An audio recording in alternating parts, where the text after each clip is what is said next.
Bienvenue sur Westrack Radio, vous êtes avec Guillaume. Aujourd'hui, nous recevons 2 scientifiques du laboratoire La Flambée, laboratoire itinérant de recherche sur le minéral, qui nous vient de Bordeaux. C'est exact ? Oui, tout à fait. Pauline Blais, vous êtes biophysicienne, Lorraine Clochard, vous êtes géologue et vous venez nous parler d'un phénomène étrange. Phénomène auquel vous avez assisté cette semaine ici au Havre sur la plage. Racontez-nous, qu'est-ce que vous avez vu ? On a en effet assisté à un phénomène qu'on a du mal à expliquer pour le moment. Un phénomène hors norme. Mais vous étiez venu étudier ce phénomène en particulier ? Alors non, pas du tout. Nous étions venus faire des prélèvements aux falaises d'Étretat et c'est par hasard, un soir, en revenant du cinéma, on passait par la plage et on a eu une drôle d'impression. Quelque chose avait changé. Il n'y avait plus aucun galet sur la plage. En fait, ils s'étaient tous amassés au même endroit. Ils formaient un énorme monticule. Oui, un gros tas de cailloux. C'était impressionnant, hallucinant. C'était fou. Je sais pas comment vous dire, c'est inracontable. C'est-à-dire, on a du mal à se le représenter. Ça se compte en mètres, en dizaines de mètres ?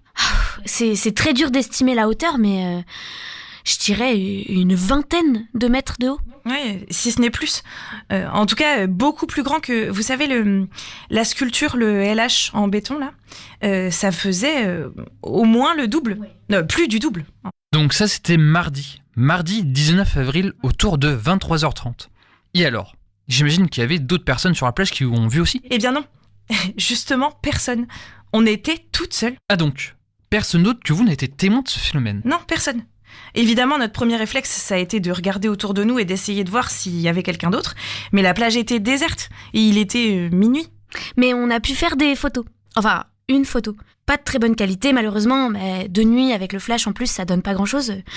Mais bon, c'est mieux que rien. En tout cas, c'est tout ce qu'on a. Alors, on décide de revenir le lendemain. Et là, vous allez pas me croire, tout avait disparu. Plus aucune trace. Rien. Et c'est pour ça qu'on est là aujourd'hui, qu'on intervient à la radio. On a besoin de vous. Alors si jamais vous, Havrais ou Havraise, vous avez vu quelque chose, ou même si vous en avez simplement entendu parler, le moindre élément nous est précieux. Dites-le nous. Que vous soyez aguerri ou amateur, connaisseur ou passionné, spécialiste ou juste fanat de science, si vous avez une théorie sur la cause de cet événement, n'hésitez pas à nous contacter à l'adresse contact@laflambée.org. Tout attaché sans accent. C'est donc une sorte d'appel à témoins. Vous avez entendu ? N'hésitez pas à écrire à contact@laflambée.org. Je me permets quand même de poser la question, parce que vous faites appel aux témoignages, aux théories des uns et des autres, mais vous, en tant que scientifique, est-ce que vous avez des explications à nous donner ? Alors je dois avouer qu'à première vue, on est assez démunis. À la question « Quelle serait la cause de cet événement ?», pour le moment, on ne peut pas apporter de réponse. Après, bien sûr, oui, on a des théories. On essaye d'écarter aucune piste. Parlez-nous de ces théories. Alors, celle qui nous semble la plus probable pour le moment, c'est celle du rassemblement. Enfin, oui, du rassemblement. Attendez, je vous rappelle bien qu'on est sur une émission scientifique et non politique. Oui, absolument. C'est vrai qu'en ce moment, c'est délicat d'employer ce terme. Désolée. Ce serait comme une sorte d'élan des cailloux les uns vers les autres, qui se seraient comme agglomérés là. Les pierres, les galets de la plage seraient comme volontairement rassemblés ? C'est ce que vous nous dites ? Alors, volontairement, je ne sais pas, mais en tout cas, oui, les pierres se seraient réunies. Elles se seraient retrouvées, pour le dire simplement. Alors pourquoi les pierres se rassembleraient ? Pourquoi nous, humains, on se rassemble ? En ce moment, dans le monde scientifique, il y a beaucoup d'études comparatives qui sont faites. Ces études cherchent à mettre en parallèle des espèces animales ou végétales avec l'espèce humaine.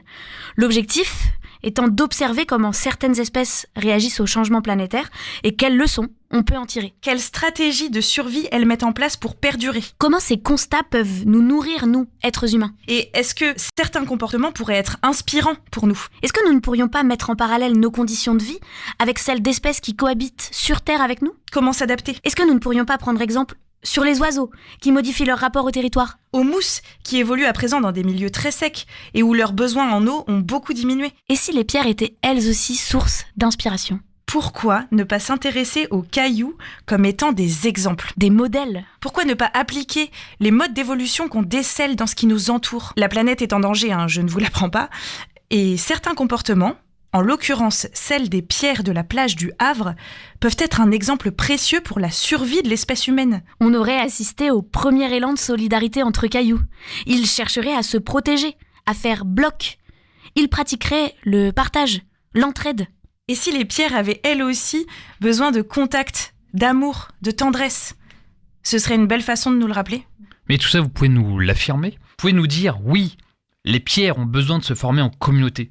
Parce que, pardon, je me permets, mais vous dites bien que vous êtes les seuls à avoir assisté à cet événement. Vous avez pris une seule photo, elle était très floue. Vous étiez comme par hasard au Havre au moment où ça s'est produit. Alors même que vous travaillez sur le sujet de la pierre. Bon, je n'insinue rien, mais ça fait beaucoup. Difficile quand même de croire que vous n'avez pas quelque chose à voir avec cette histoire.